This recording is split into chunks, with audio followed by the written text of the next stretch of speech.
নমস্কার বন্ধুরা, invest two harvest চ্যানেলের আরেকটা ভিডিওতে আপনাকে স্বাগত। আমার নাম বাসুদেব বণিক। আজকের এই ভিডিওতে আমরা আলোচনা করব যে 2020 সাল তো আমাদের চলেই গেল, 2021 সালে আমাদের নিফটি ব্যাংক কেমন পারফর্ম করবে তার আউটলুকটা আমরা একটু দেখে নেব। দেখুন, এর আগে যতবার বুল রান হয়েছে ততবারই আমরা দেখেছি। আমি শেয়ার মার্কেটের সঙ্গে ধরুন লাস্ট 14 বছর ধরে যুক্ত, তো আমি প্রত্যেকবারই খেয়াল করেছি, আপনারাও ডেটা দেখলে বুঝতে পারবেন যে নিফটির থেকে ব্যাংক নিফটি আউট পারফর্ম করে। কিন্তু দেখুন, এবছরে কিন্তু সেইটা হলো না। এখন পর্যন্ত আপনি একটু স্লাইডটার দিকে তাকালে দেখতে পারবেন Nifty Y to date return দিয়েছে 8.1% positive, whereas bank Nifty Y to date return দিয়েছে 6.47% নেগেটিভ। তার মানে আমরা ক্লিয়ারলি দেখতে পাচ্ছি নিফটি আর ব্যাংক নিফটির মধ্যে একটা 14.48%, মানে প্রায় 14.5% রিটার্নের একটা গ্যাপ তৈরি হয়ে গেছে। তো এই গ্যাপটা হওয়ার পেছনে প্রধান যে চারটে কারণ সেগুলো একটু ডিসকাস করে নিই। এক নম্বর হলো, দেখুন, লোন মনিটরিয়াম টিল 31 আগস্ট 2020। আপনারা জানেন মার্চে করোনা প্যান্ডেমিকের সময় আরবিআই লোন মনিটরিয়াম ডিক্লেয়ার করেছিল। লোন মনিটরিয়াম মানে যেহেতু আমাদের আয় আসছিল না, মানে বিভিন্ন লোকের চাকরি বা ব্যবসা থেকে যেহেতু আয় আসছিল না, তো সেই কারণে আরবিআই কি করেছিল, মার্চ মাস থেকে অগস্ট মাস পর্যন্ত সবাই যাতে ইএমআইটা পোস্টপন করতে পারে সেই পদ্ধতিটা করেছিল। এর ফলে যেটা হলো, ব্যাংকের কাছে যে পরিমাণ আয়টা টাকা আসার কথা সেই টাকাটা এলো না, সেটা পোস্টপন্ড হয়ে গেল। এই পোস্টপন্ড হওয়ার ধরুন এই ভয়েতে ব্যাংকিং শেয়ারটা কিন্তু বেশি নিচে চলে এলো। দু নম্বর ছিল low demand of loan due to lockdown. তো লকডাউন অ্যাক্টিভিটির জন্য যেটা হলো, আমাদের কলকারখানা তারপরে ইন্ডাস্ট্রি সমস্তটাই বন্ধ হয়ে গেল। এই বন্ধ হয়ে যাওয়ার ফলে নতুন লোনের রিকোয়ারমেন্ট পুরো কমে গেল এবং যে এক্সিস্টিং লোন আছে তার ইএমআই আসছে না। এই মিলিত কারণে কিন্তু দেখুন ব্যাংক নিফটির শেয়ার ব্যাংকিং শেয়ারগুলো কিন্তু অনেক নিচে চলে এলো। 3 নম্বর হলো ফিয়ার অফ জিডিপি কন্ট্রাকশন। যখনই দেখা গেল আমাদের দেশ পুরো 6 মাস ধরে লকডাউন থাকবে, তখনই সমস্ত ইকোনমিস্টরা বলা শুরু করে দিয়েছিল যে আমাদের জিডিপি কিন্তু বাড়বে না, উল্টে কমে যাবে। এবং আমরা Q1-এ দেখতেও পেয়েছিলাম যে জিডিপি কিন্তু 23.9% কমে গেল। এই জিডিপি কমার ভয়টা ছিল 3 নম্বর কারণ, যেখানে নাকি ব্যাংকিং শেয়ারগুলো অনেক বেশি হারে পড়ে গেছিল। আর 4 নম্বর হলো expectation of increase in NPA.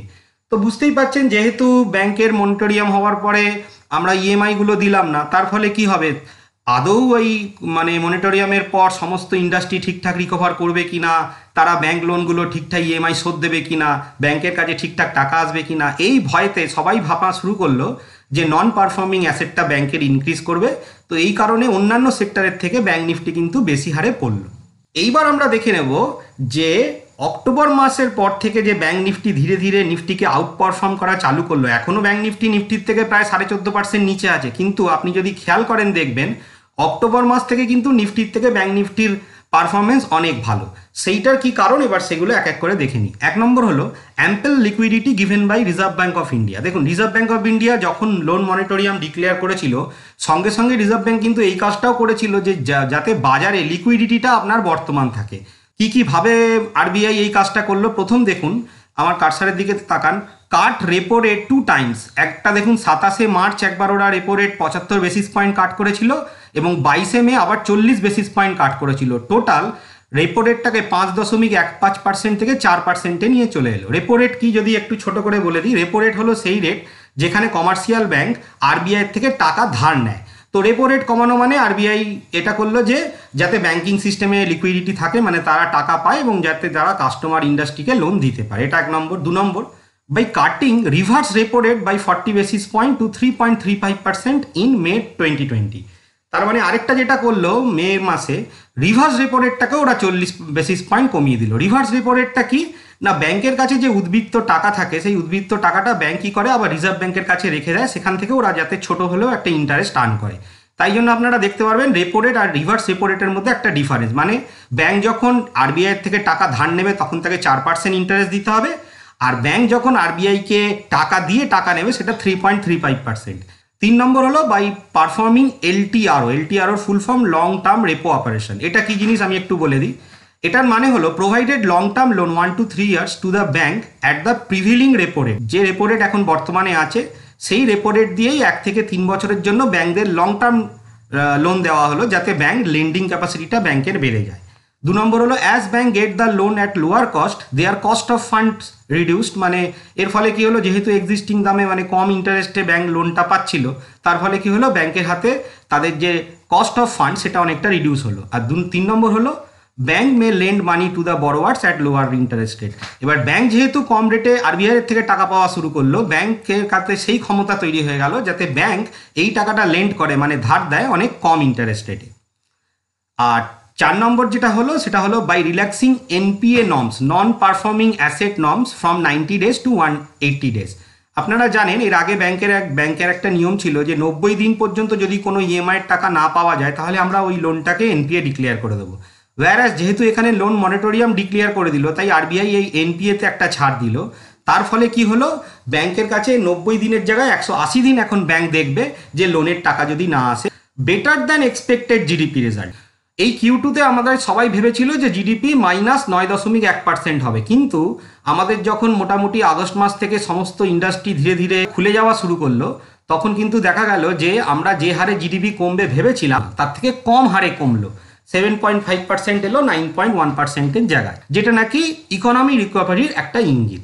আর 3 নম্বর হলো এই Q2তে এসে আমরা দেখতে পারলাম প্রত্যেকটা ব্যাংকের এনআইআই মানে নেট ইন্টারেস্ট ইনকাম কিন্তু অনেক হারে বাড়া শুরু করলো। তার কারণ আপনারা বুঝতে পারছেন, ব্যাংকের কাছে যেহেতু অনেক কম খরচে ব্যাংক লোন পাওয়া শুরু করলো এবং লোন দেওয়াটা যেহেতু তাদের সেম রেটেই রইলো, তাই তাদের এনআইআই মানে নেট ইন্টারেস্ট ইনকাম কিন্তু বাড়া শুরু করলো। এখানে আপনারা দেখতে পাচ্ছেন এইচডিএফসি ব্যাংক Q2তে আপনার এনআইআই বেড়েছে 17%, অ্যাক্সিস ব্যাংকের বেড়েছে 20%, কোটাক ব্যাংকের বেড়েছে 17%, আর আইসিআইসিআই ব্যাংকের বেড়েছে 16%। এই কারণগুলোর জন্য ব্যাংক নিফটি কিন্তু আউট পারফরমেন্স শুরু করলো নিফটির থেকে আমাদের অক্টোবর মাস থেকে। এইবার আমরা ব্যাংকিং সেক্টর থেকে দুটো শেয়ার দেখে নেব, যে শেয়ারগুলো তাদের 52 উইকস হাই থেকে অনেকটা নিচে ট্রেড করছে এবং যাদের এখান থেকে অনেকটাই গ্রোথ পোটেন্সিয়াল আছে। তার মধ্যে প্রথম দেখুন আইসিআইসিআই ব্যাংক। দেখুন এই ব্যাংকটা সম্বন্ধে আপনারা সবাই জানেন, এটা ভারতবর্ষের 2 নম্বর প্রাইভেট সেক্টর ব্যাংক। তো এদের একটু ফাইন্যান্সিয়াল গ্রোথ দিকে একটু তাকান। রেভিনিউ দেখুন ঠিকঠাকই আছে, 21,000 কোটি টাকার কাছাকাছি, যেটা নাকি এখন 22,000 কোটি টাকা হয়েছে লাস্ট কোয়ার্টারে। নেট প্রফিট 4,670 কোটি টাকা ছিল, তারপরে 2 কোয়ার্টারে একটু কমার পর দেখুন আবার সেপ্টেম্বর 20 কোয়ার্টারে আপনার নেট প্রফিট 4,882 কোটি টাকায় চলে এসেছে। ইপিএসটাও দেখুন এদের সব ঠিকঠাক আছে। গ্রস এনপিএ এইটা একটা খুব বড় জিনিস। আপনারা জানেন যে যবে থেকে আরবিআই ওই এনপিএ ডিক্লেয়ারের নর্মসটা তৈরি করেছিল, তারপর থেকে কিন্তু ব্যাংক তাদের সমস্ত ব্যাড লোনগুলোকে এনপিএ হিসাবে ডিক্লেয়ার করে দিয়েছিল। তো দেখুন আমাদের যেটা দেখে নিতে হবে, যে ব্যাংকিং শেয়ার আমরা চুজ করছি তাদের গ্রস এনপিএ আর নেট এনপিএটা যেন ডিক্লাইন মোডে থাকে, মানে নিচের দিকে থাকে। তো সেদিক থেকেও আমরা দেখতে পাচ্ছি আইসিআইসিআই ব্যাংকের গ্রস এনপিএ আগে 43,000 কোটি টাকা ছিল, তারপরের কোয়ার্টারে কমে 41,000 কোটি টাকা হলো, তারপরের কোয়ার্টারে 40,000 এবং লাস্ট কোয়ার্টার সেপ্টেম্বরে ওদের গ্রস এনপিএ চলে এসেছে আপনার 38,989 কোটি টাকায়। তাহলে এটা একটা খুব ভালো সাইন আমরা দেখতে পারলাম। এবং নেট এনপিএটা একবার দেখে নিই। দেখুন নেট এনপিএটা তো ওদের ধীরে ধীরে ডিক্লাইন করছে। আগে যেটা ছিল ডিসেম্বর 19-এ আপনার 10,389 কোটি টাকা, তারপরেরটাতেও 10,000 কোটি টাকার মতন, তারপরের কোয়ার্টারে কমে গেল 8,675, লাস্ট কোয়ার্টারে এসে তারা এনপিএ ডিক্লেয়ার করেছে 7,188 কোটি টাকা। তো আপনি সেই অনুযায়ী দেখতে পাচ্ছেন পার্সেন্টেজ অফ গ্রস এনপিএও ধীরে ধীরে কমছে, পার্সেন্টেজ অফ নেট এনপিএও ধীরে ধীরে কমছে। এবার আসুন এর একটু ব্যালেন্স শিটটা দেখে নিই। ব্যাংকের ব্যালেন্স শিটে প্রধানত আমরা যে দুটো জিনিস দেখি, এক হলো ডিপোজিটস, মানে কাস্টমারের কত টাকা তাদের কাছে আছে সেইটা বাড়ছে কিনা। দেখুন সেটাও ধীরে ধীরে এখানে ছিল আপনার 4,90,000 কোটি টাকা, তারপরে 5,60,000 হলো, তারপরে 6,52,000 কোটি টাকা হলো, তারপরে 7,70,000 কোটি টাকা।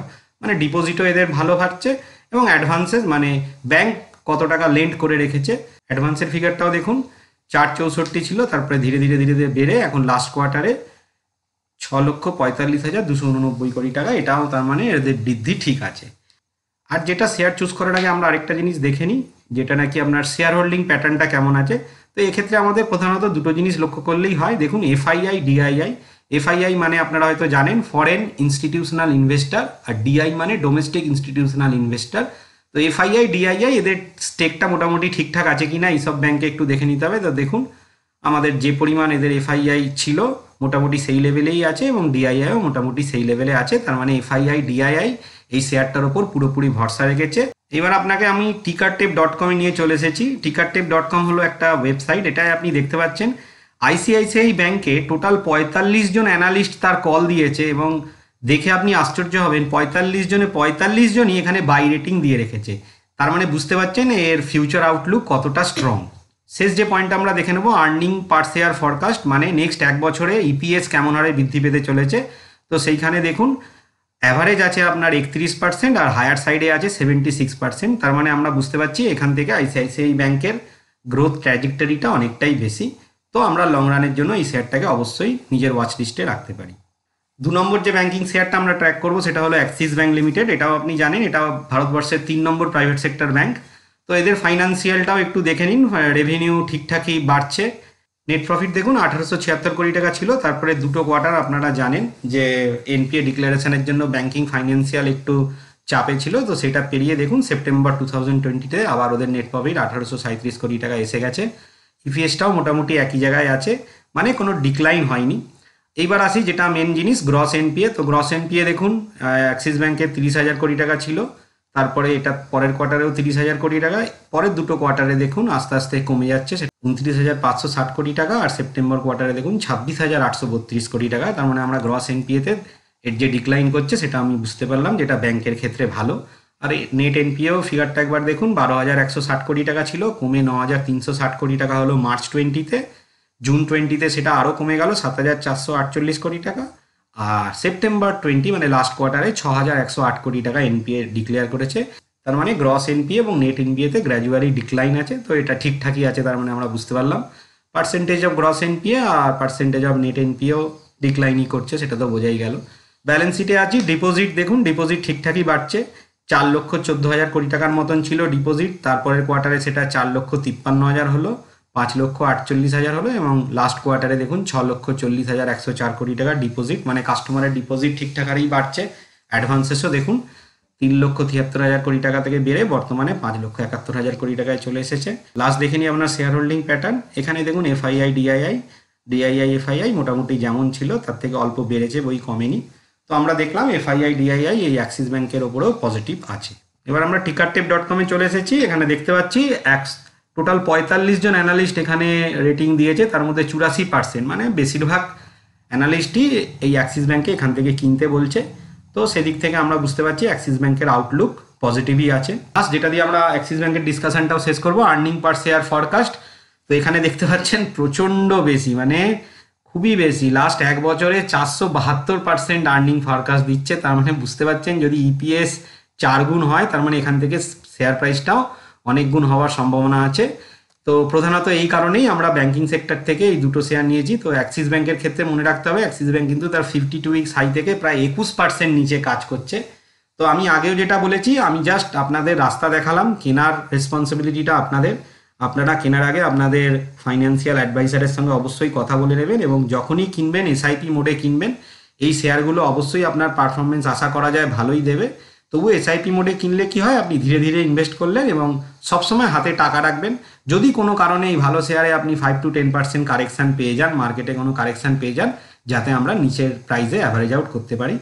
তো আজকের এই ভিডিওতে এখানেই শেষ করছি। ভিডিওটা ভালো লাগলে কাইন্ডলি একটা লাইক দেবেন। এখনও যদি আপনি এই চ্যানেলে নতুন, প্লিজ আমাদের চ্যানেলটাকে অল বেল নোটিফিকেশন টিপে সাবস্ক্রাইব করে নেবেন, এবং আশা করব আপনারা ভিডিওগুলো ভালো লাগলে আপনাদের সোশ্যাল মিডিয়াতে একটু শেয়ার করে দেবেন, যাতে অনেক নতুন লোক আমাদের শেয়ার মার্কেট রিলেটেড এবং মিউচুয়াল ফান্ড রিলেটেড ভিডিও দেখতে পায়। নমস্কার, ভালো থাকবেন।